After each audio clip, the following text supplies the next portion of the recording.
столице Афганистана Кабуле участники акции выпустили в небо сотни воздушных шаров в продолжение кампании поддержки более 30 этнических хазарейцев, которые были похищены в феврале этого года.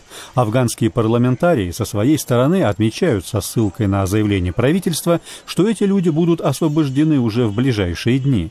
Подробности похищения и до сих пор остаются невыясненными. Тогда на юге страны неизвестные вооруженные боевики вывели из двух автобусов 31 мужчину, представителей этнической шиитской группы хазарейцев, отпустив при этом всех остальных пассажиров.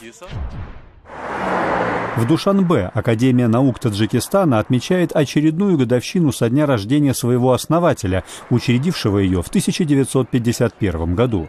Таджикские ученые представили свои разработки в разных областях, от хлопковой индустрии до технологии дронов, радиоуправляемых беспилотных летательных аппаратов. Нынешний руководитель Академии отметил также создание первой в истории Таджикистана сейсмической карты страны.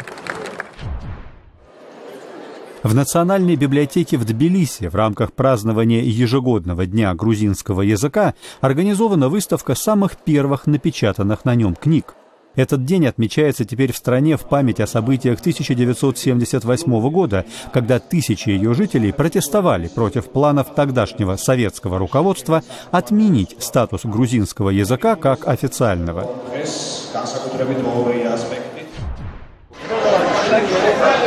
В городе Пешавар на северо-западе Пакистана политические партии готовятся к выборам в законодательную ассамблею региона. Они станут первыми для провинции Хайбер-Пахтунхва, центром которой является Пешавар, после демократических, впервые почти за 7 десятилетий, всеобщих выборов в Пакистане в мае 2013 года. Все предыдущие выборы в этой провинции проходили под контролем Исламабада.